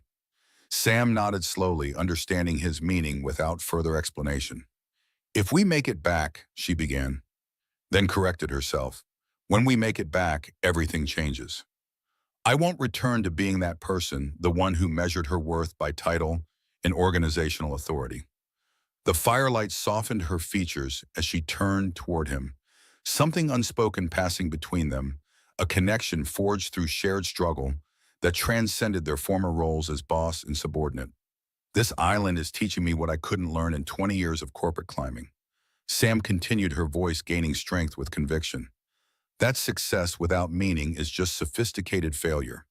That connection matters more than achievement. That vulnerability isn't weakness, but the foundation of genuine strength. Her words resonated deeply with Ryan, articulating transformations he'd felt but hadn't named. The island was changing them both, stripping away societal roles and expectations to reveal their essential selves beneath. As the fire burned down to glowing coals, neither felt compelled to break the comfortable silence that settled between them. Something had shifted fundamentally in their relationship, not yet defined, but undeniably significant. Whatever the future held, whether rescue or continued isolation, they would face it not as executive and assistant, but as partners who had witnessed each other's true character under the most extreme circumstances life could impose. The stars wheeled overhead, indifferent to human concerns, yet somehow comforting in their permanence. Tomorrow would bring new challenges, but for this moment in the quietness of their shared understanding, they had found something precious amidst their loss, authenticity, and connection untainted by artificial hierarchies or expectations. Sometimes Sam murmured, her voice drifting towards sleep, "We must lose everything to discover what can never be taken away." The first warning came just after dawn on their sixth island morning, dark clouds building on the horizon, the air growing thick with electricity and anticipation. Ryan studied the formations with growing concern, recognizing the signs of a serious storm approaching. Their shelter, adequate for normal weather, wouldn't withstand the kind of tropical tempest those clouds promised. "We need to move inland, higher ground," he explained to Sam and Kevin as they gathered their meager possessions. "That cove we found yesterday, with the rock overhang, it's our best option." Sam nodded, already mentally calculating what they needed to transfer from their beach camp. Her withdrawal symptoms had stabilized into a manageable baseline of occasional tremors and headaches, no longer incapacitating, but a constant reminder of the life they'd left behind. Kevin had improved physically, but remained emotionally fragile, startling at unexpected noises and occasionally freezing in momentary panic when certain triggers, like the sound of waves growing louder, reminded him of the capsizing. They worked with practiced efficiency, a testament to how quickly humans adapt to new circumstances. The fruits of their island labors, crude tools fashioned from driftwood and sharp stones, woven containers for carrying water. A fire-starting kit of dried fibers and friction sticks represented a rudimentary technology that had taken ancestors millennia to develop. 6 days had transformed them from helpless castaways to primitive but capable survivors. The trek to the cove required pushing through dense jungle growth for nearly an hour. Ryan led the way, using a sharpened branch to clear the most obstructive vegetation. Sam followed with their water containers and food reserves, while Kevin carried bundles of dry materials for bedding and fire starting. The cove proved better than Ryan remembered, a natural semi-cave formed by an ancient lava flow with a solid rock ceiling extending nearly 15 feet from the cliff face. The ground sloped gently upward from the entrance, ensuring that even heavy rain wouldn't flood the interior. Most importantly, it sat 50 feet above sea level, providing protection from potential storm surge. They settled in quickly, establishing designated areas for sleeping, food preparation, and tool maintenance. Sam organized their supplies with characteristic efficiency, while Ryan reinforced the entrance with a windbreak of fallen branches and palm fronds. Kevin, eager to contribute, meaningfully gathered additional firewood before the rain began. The storm arrived with theatrical suddenness, one moment merely threatening the next, unleashing apocalyptic fury. Wind howled through the trees, bending trunks until they seemed certain to snap. Rain fell not in drops, but in solid sheets, transforming the jungle floor into instant rivers that carved new channels down the slope toward the beach. Inside their rocky shelter, the three castaways huddled around the small fire they'd managed to start before the deluge. The flames cast dancing shadows across their faces, highlighting how profoundly they'd changed in less than a week. Their bodies had grown leaner, skin darkened by sun and marked by various minor injuries. More significant were the psychological transformations etched into their expressions, a new wariness tempered with hard-earned resilience. "I've been thinking about rescue," Sam said during a brief lull in the storm's fury. "We've been passive, waiting for someone to find us. We need to be more proactive." Ryan nodded, having reached similar conclusions. The odds of random discovery were vanishingly small. Their island didn't appear to lie along major shipping routes. They'd seen no vessels on the horizon since their arrival. Without communication equipment or the ability to create signals visible from aircraft altitude, they remained effectively invisible to the outside world. Kevin leaned forward, more engaged than he'd been since their arrival. "What if we built a bigger fire on the beach, I mean? Like a signal fire with green leaves for smoke." "It's worth trying," Ryan agreed. "But we need something more permanent too, a way of extending our reach beyond the island itself." Sam was already thinking several steps ahead, as she'd done throughout her corporate career. "A boat," she said, eyes reflecting the dancing flames. "We need to build a boat." The idea hung between them, simultaneously audacious and logical. Their salvation had come through water. Perhaps their rescue would follow the same path. Building a seaworthy craft with Stone Age tools presented enormous challenges, but the alternative, potentially spending years or even lifetimes on the island, provided powerful motivation. The storm raged through the night and into the following day, confining them to the shelter and giving them ample time to develop their boat-building strategy. Ryan sketched designs in the dirt floor using a stick drawing on half-remembered documentaries and books about indigenous watercraft. Sam applied her analytical mind to resource assessment and project management, breaking down the monumental task into achievable components. Even Kevin contributed valuable insights, recalling a summer camp where he'd learned basic lashing techniques. When the storm finally passed 2 days later, they emerged to find their island transformed. The beach where they'd first landed was significantly eroded, their original shelter completely washed away. Fallen trees created new obstacles throughout the jungle, but also provided potential building materials for their boat project. The landscape itself had been rearranged by nature's violence, requiring them to rediscover and reestablish their foraging territories. They spent the next day salvaging what they could from their beach camp and assessing the new reality of their environment. The spring remained accessible, though the path now required navigating around a massive fallen palm. Their crayfish pool had been partially filled with silt, but would likely recover with time. Most importantly, the storm had deposited new debris on the shoreline, including fragments of what appeared to be commercial fishing equipment, plastic containers, and a length of actual rope. These discoveries energized their boat-building ambitions. With proper cordage, one of the most difficult materials to produce from scratch, certain technical problems became immediately solvable. The plastic containers could serve as flotation aids or water carriers. Even the fishing net fragments represented hours of labor they wouldn't need to replicate. Progress on the boat project proceeded in fits and starts over subsequent days. They established a new camp closer to the beach, but maintained the cave as a storm shelter and secondary base. Mornings focused on immediate survival needs, water gathering and food collection, and tool maintenance. Afternoons were dedicated to boat construction, with regular breaks necessitated by the tropical heat. Ryan's engineering background incomplete, though his education had been proved invaluable for structural planning. Sam's organizational skills and attention to detail ensured nothing was overlooked or wasted. Kevin, finding purpose in concrete tasks, became surprisingly adept at crafting and refining tools for specific purposes. 14 days after the storm, they stood on the beach beside the partially completed frame of what would eventually become a substantial raft. 6 logs formed the base, secured with complex lashings of salvaged rope, augmented by woven vines. A raised platform in the center would provide relatively dry seating and storage. When finished, they planned to add a mast and sail fashioned from woven palm leaves. Their shared project had created a new dynamic among the 3 castaways, a genuine partnership that transcended their previous relationships. Sam no longer exhibited the controlling tendencies that had defined her corporate leadership style, instead listening to and incorporating others' suggestions. Ryan found himself naturally stepping into leadership roles when his expertise was relevant, then deferring to Sam or even Kevin when theirs became more applicable. Kevin, initially the most emotionally fragile, had discovered untapped reservoirs of resilience through contributing meaningfully to their communal survival. On the 20th day of their island existence, though, they'd lost precise count and now marked time by the moon's phases. The fragile equilibrium they'd established shattered unexpectedly.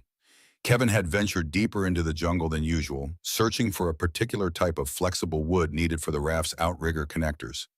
His absence extended beyond the agreed safety margin, prompting Ryan and Sam to organize a search party of 2.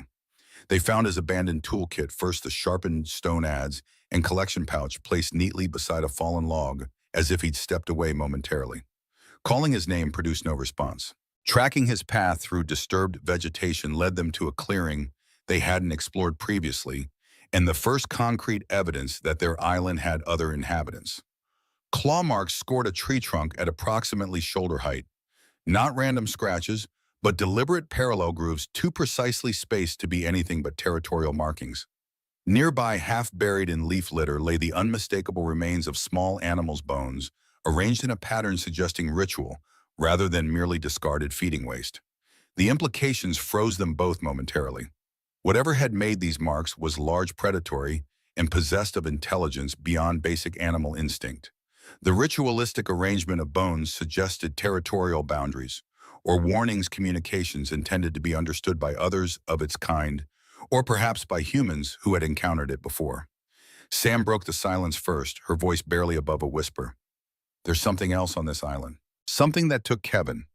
Ryan nodded, already calculating their options with the cold clarity that extreme danger sometimes produces.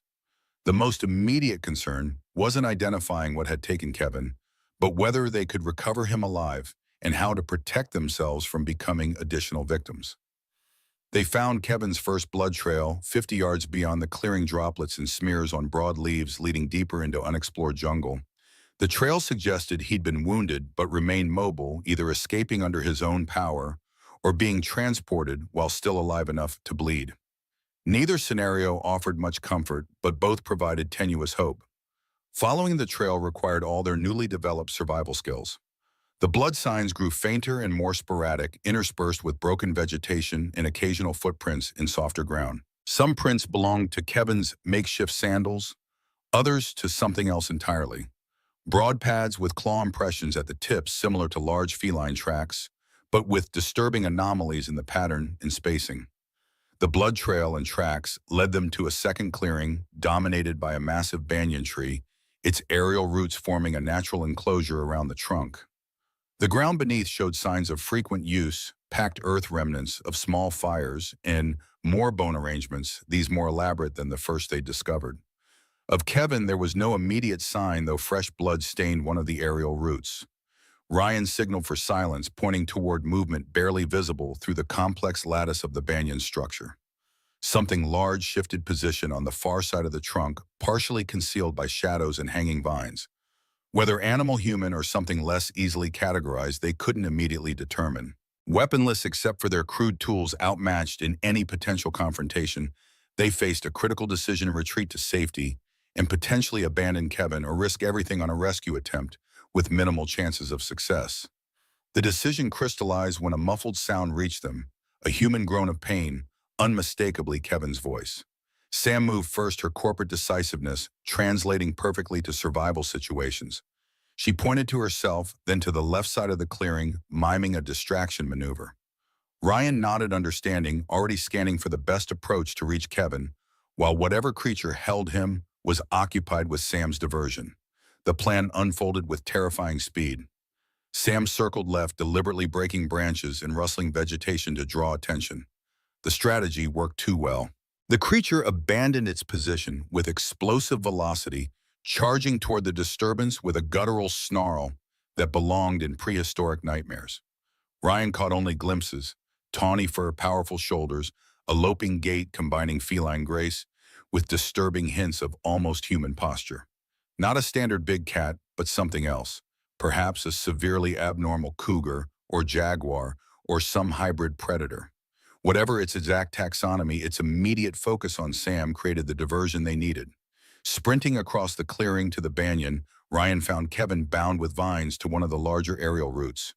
The young man was conscious but disoriented, a jagged wound across his thigh seeping blood despite crude compression bandages of leaves.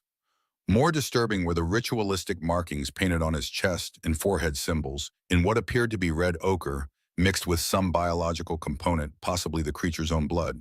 Ryan slashed through the binding vines with his stone knife, supporting Kevin's weight as the younger man collapsed forward.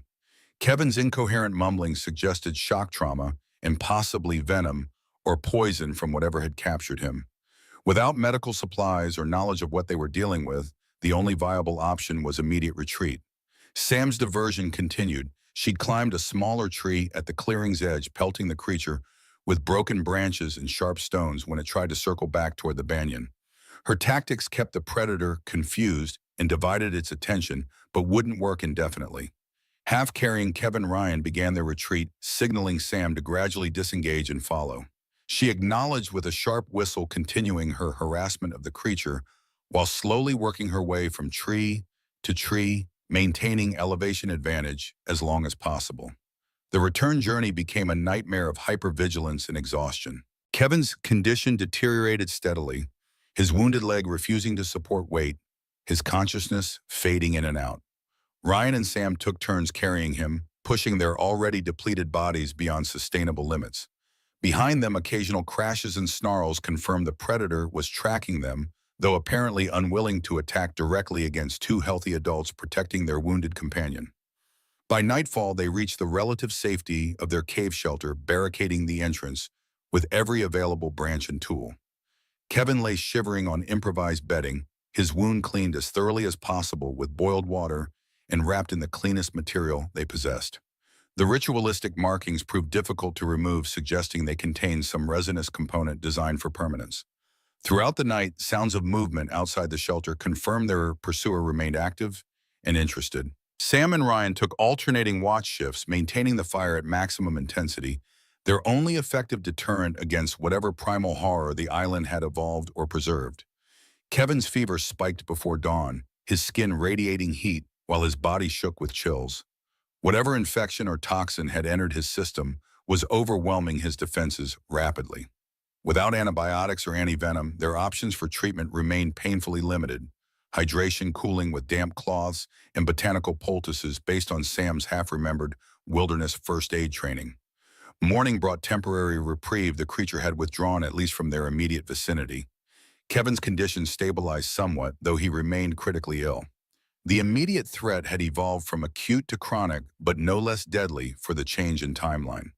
No words required, they both understood their situation had fundamentally changed. The island wasn't merely an obstacle to overcome through survival skills and patience. It was actively hostile, containing dangers beyond mere environmental challenges. Their boat project, previously a hopeful but non-urgent endeavor, now represented their only viable long-term survival strategy.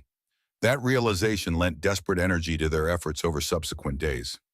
While one tended to Kevin, whose recovery proceeded with agonizing slowness, the other worked feverishly on the raft. Progress accelerated through necessity-driven innovation and the willingness to accept good enough solutions where perfect ones remained unattainable.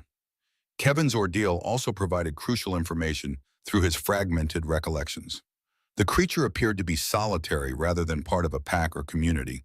It exhibited disturbing intelligence, including ritualistic behaviors suggesting a primitive form of religion or magical thinking. Most importantly, it maintained defined territorial boundaries and preferred to hunt alone using stealth rather than frontal assault. This intelligence allowed them to establish safer work patterns, staying within sight of the beach, working in pairs, maintaining clear escape routes. The creature seemingly understanding they were now alert to its existence, maintained distance while still occasionally making its presence known through distant vocalizations or deliberately arranged signs at the jungle's edge. On the 30th day of their island captivity, Kevin regained enough strength to contribute to the boat project, though limited to sedentary tasks he could perform from the shade of their camp. His ordeal had transformed him. The frightened intern replaced by someone quieter, more watchful, with unexpected depths of endurance. The psychological scars ran deeper than his physical wounds, manifesting in nightmares, in occasional dissociative episodes, but also in newfound reserves of determination. As the raft neared completion, their thoughts increasingly turned to navigation challenges. Without compass, sextant, or detailed knowledge of Pacific currents, setting out blindly risked trading their dangerous but stable island situation for certain death at sea. They needed a destination, a direction, some concrete reason to believe their voyage might succeed rather than merely exchanging one form of doom for another. The solution came unexpectedly on their 33rd island day. While gathering shellfish along a previously unexplored section of coastline, Sam discovered a weathered plastic bottle, half buried in sand, ordinary, except for the paper visible inside. The sealed container had protected its contents remarkably well. The paper, though water-stained at the edges, remained largely readable. It contained a hand-drawn map, clearly amateur, but showing recognizable coastlines and islands, with distances and compass directions noted between key points. The language was Spanish, suggesting origin from Central or South American fishermen. Most critically, it showed their approximate location based on the distinctive shape of their island's southern coastline and indicated a larger island or possibly mainland coast lay approximately 60 miles east. Southeast. This discovery transformed their calculations entirely. 60 miles represented a challenging but potentially survivable journey, particularly with the prevailing currents flowing in roughly the correct direction. With proper preparation, adequate water supplies, and favorable weather, they might reach this other land in 3 to 4 days, well within their capacity if they ration carefully. Ryan analyzed the map's details obsessively, comparing coastal features with what they'd observed, confirming the correlation between the drawing and reality. Sam focused on practical preparation water storage, using their salvaged plastic containers, food preservation techniques to create portable rations, medical supplies for Kevin's still healing wound. Kevin himself concentrated on final structural reinforcements for the raft, his engineering contributions growing more sophisticated as his health improved. The morning they selected for departure dawned clear and calm with gentle breezes from the northwest, ideal conditions for their planned southeast trajectory. They loaded the raft methodically, distributing weight for optimal stability and ensuring critical supplies remained accessible during the voyage. Their planning and preparation had been thorough, but all three recognized the enormous risks they still faced. As they prepared to launch, movement at the jungle's edge caught their attention. The creature that had attacked Kevin stood partially visible between two trees, its tawny form unmistakable, even at distance. Rather than threatening, its posture suggested observation, head slightly tilted, body relaxed rather than poised to spring. For long moments, predator and prey regarded each other across the beach's expanse. The creature made no move to approach or interfere, as if recognizing their departure represented resolution rather than opportunity. When it finally melted back into the jungle's shadows, the moment carried strange emotional weight, not relief exactly, but completion of some primal narrative neither side fully understood. Pushing the raft into gentle surf required coordinated effort, all three straining against its substantial weight until it finally floated free. They climbed aboard awkwardly, adjusting positions to maintain balance, as small waves lifted and dropped their craft. The sail, crude but functional, caught the morning breeze, pulling them gradually away from shore. Looking back at the diminishing island, each castaway processed complex emotions. The place had been simultaneously prison and sanctuary, crucible and classroom. It had nearly killed them multiple times, yet but also forced transformative growth none would have voluntarily chosen, but all now recognized as valuable.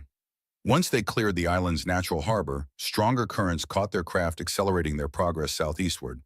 Sam had positioned herself at the rudimentary steering oar, using her newly developed sensitivity to wind and current to maintain their course. Ryan continuously monitored structural integrity, making minor adjustments and repairs as the raft settled into its working movement. Kevin maintained watch, scanning horizons for threats or opportunities with the heightened awareness his ordeal had permanently instilled. By midday, their island had disappeared behind them, leaving nothing visible in any direction but endless blue. The isolation felt simultaneously terrifying and purifying. They had committed fully to their chosen course, burning bridges literal and metaphorical. Whatever awaited them, rescue, new challenges, or ultimate failure, they faced it not as their former selves, but as people fundamentally altered by shared ordeal. The first day passed without major incident, their preparations proving largely adequate for the actual conditions encountered. They established a rotation for rest, ensuring someone always maintained watch while the others conserved energy. Water rationing proceeded according to plan, each person limited to carefully measured sips at designated intervals. Their improvised sail functioned better than expected, maintaining consistent speed with minimal adjustment. As sunset approached, Ryan secured the sail for night conditions, while Sam prepared their minimal evening rations. Kevin, whose recovery had plateaued at perhaps 80% of his previous physical capacity, focused on keeping their most critical supplies secured against potential rough seas during darkness. The vast star field that appeared after sunset provided both navigation reference and psychological comfort, the same stars visible from Seattle, from homes they hoped to see again, from the civilized world that now felt like a half-remembered dream. Whatever unknowns tomorrow held for tonight, they had achieved the impossible, escaping their island prison through collective ingenuity and determination. The following dawn brought their first significant challenge, dark clouds building on the western horizon, moving rapidly in their direction. Not a cataclysmic storm like the one that had transformed their island, but substantial enough to threaten their small craft. They secured everything possible, prepared their makeshift tarp for rain collection, and braced for impact. When the squall hit, and it struck with surprising intensity, wind-whipped waves washing across the raft's platform, rain pelting horizontally with stinging force. They clung to the central structure, using their bodies to shield their critical supplies. The raft pitched alarmingly, but held together its flexible construction, allowing it to ride waves that might have capsized a more rigid vessel. For 2 hours, they endured nature's assault, the test revealing both strengths and weaknesses in their design. Minor structural failures occurred but proved repairable. Their water collection system worked brilliantly, nearly doubling their liquid reserves. Most importantly, their raft demonstrated fundamental seaworthiness, validated not in theory, but in direct confrontation with maritime reality. When the storm passed, leaving them wet cold but fundamentally unharmed, a new emotion emerged: genuine confidence rather than desperate hope. They had built something that worked, that could withstand real-world challenges, that might actually deliver them to salvation. The remainder of their second day passed in shared awareness that their chances had improved from theoretical to substantial. Night fell again, the star patterns confirming they remained on course despite the storm's interference. They allowed themselves slightly larger water rations, justified by their successful collection during the rainfall. The mood aboard their small craft had transformed, fear and uncertainty still present, but now balanced by earned confidence and demonstrated capability. The third day dawned with unexpected development. Seabirds circling overhead, species different from those that had inhabited their island. Such birds rarely ventured far from land, suggesting their destination might be closer than the map had indicated. This possibility injected renewed energy into their tired bodies, eyes straining toward the eastern horizon for any sign of landmass. Mid-morning brought the moment they'd visualized throughout their ordeal: a dark smudge on the horizon, gradually resolving into unmistakable coastline. Not merely another island, but substantial land extending beyond visibility in both directions. Whether continent or major island remained unclear, but its scale promised human habitation and potential rescue.